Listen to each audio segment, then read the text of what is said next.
என்ன பண்ண போற? இல்ல, நேத்தி வரைக்கும் உனக்கும் எனக்குமா இருந்த ஆட்டத்தை காஞ்சனா இப்ப சங்கரி வரைக்கும் கொண்டு போயிருக்கா. அதுக்கு என்ன பண்ண போற?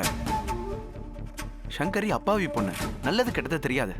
அவ அழகா இருக்கிற பூவை தான் பாக்குறாள தவிர அந்த பூக்கு கீழே இருக்கிற புதக்கோழியை பத்தி அவளுக்கு தெரியல. பூவை பறிக்க அவ காலை வச்சா மடத்தனமா புதக்குழியில சிக்கிக்குவா. அதுக்கு என்ன பண்ண போற நீ? இது தப்பு, போக வேண்டாம்னு சொன்னா அவதான் கேட்க மாட்டேங்கிறாளே. அந்த கொலைக்காரன அண்ணன்னு சொல்றா, அந்த மானம் கெட்டவள அண்ணின்னு சொல்றா. அதுக்காக நீ சும்மா இருந்துருவியா? இங்க பாரு, நான் சொல்றத பொறுமையா முழுசா கேளு. எரியறத எடுத்துட்டா கொதிக்கிறது தானா அடங்கிடும். எந்த எரியறத எடுத்தா எந்த கொதிக்கிறது தானா அடங்கும்? தெரிஞ்சு கேக்குறியா இல்ல தெரியாம கேக்குறியா? இது என்ன வம்பா போச்சு? தெரியாம தான் கேக்குறேன், சொல்லுங்க. இந்த பிரச்சனைக்கெல்லாம் அடிப்படை காரணம் தங்கதுரை கையில இருக்கிற பாண்டியமாத்தையோடைய சொத்து. சரி, அதுக்கு அந்த சொத்தை அவங்கிட்ட இருந்து மொத்தமா புடுங்கிட்டா அவன் ஆட்டம் ஆஃப் ஆயிடும். அதனால அவன் மேல கேஸ் போட சொல்றீங்க, அதானே? அதேதான், ரொம்ப சரியா சொன்னேன். கேஸ போட்டு அவங்கிட்ட இருக்க சொத்தெல்லாம் மொத்தமா புடுங்கிட்டா அவனும் காலேஜ் கட்ட முடியாது, அந்த காலேஜ்ல சங்கரியும் வேலை செய்ய முடியாது. என்ன சொல்ற?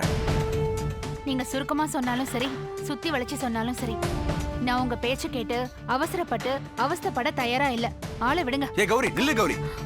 உன் மனசுல நீ என்னதான் நினைச்சிட்டு இருக்க? என் மேல இருக்கிறவன் கோபம் தீருமா? தீரவே தீராதா? நான் பண்ணதெல்லாம் தப்புன்னு எல்லாரும் முன்னாடியும் பகிரங்கமா மன்னிப்பு கேட்டுட்டேன்ல. அப்புறமா என் பேச்ச கேட்க மாட்டேங்கிறானா என்ன அர்த்தம்? இங்க பாருங்க, தப்பா முடிச்சு போடுறதே உங்களுக்கு பொழப்பா போச்சு. அது வேற இது வேற, விட்டுங்க. இல்ல கௌரி, நான் விட மாட்டேன். எனக்கு உண்மை தெரிஞ்சு ஆகணும். என்ன நீ மதிக்க போறியா இல்லையா? நீங்க உங்களை பத்தி பேச வந்தீங்களா இல்ல நமக்குள்ள இருக்கிற பிரச்சனைக்கு சமாதானம் பேச வந்தீங்களா? ரெண்டுத்துக்கும் தான். நீ பதில் சொல்லு. நம்ம வாழ்க்கை இதே மாதிரி வேண்டா வெறுப்பா விரோதமா தான் போணுமா? டேய் சித்து, என்னடா ஆச்சு உனக்கு? ஏன் இப்படி முரட்டுத்தனமா பேசிட்டு இருக்க?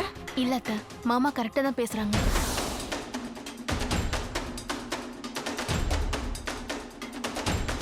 அக்கா பண்றதா சரியில்லை.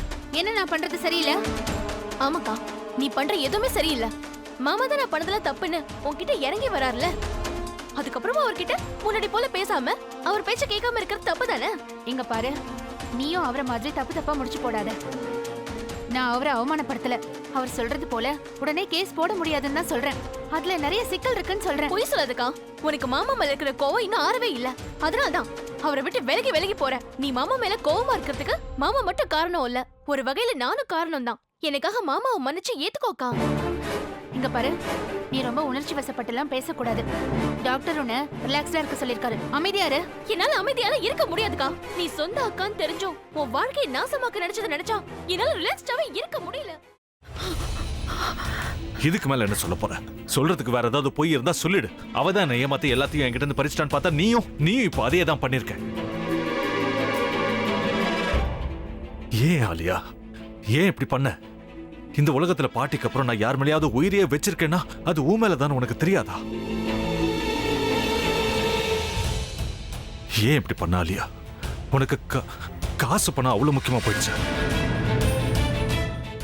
அதுக்காக நம்ம உறவை கூட மறந்துடுவியா?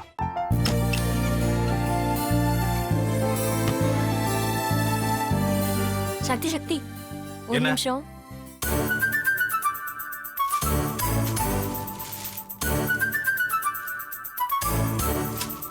இந்தாங்க. என்ன இது? உங்களுக்கு பிடிச்ச பிராண்ட் செப்பல்.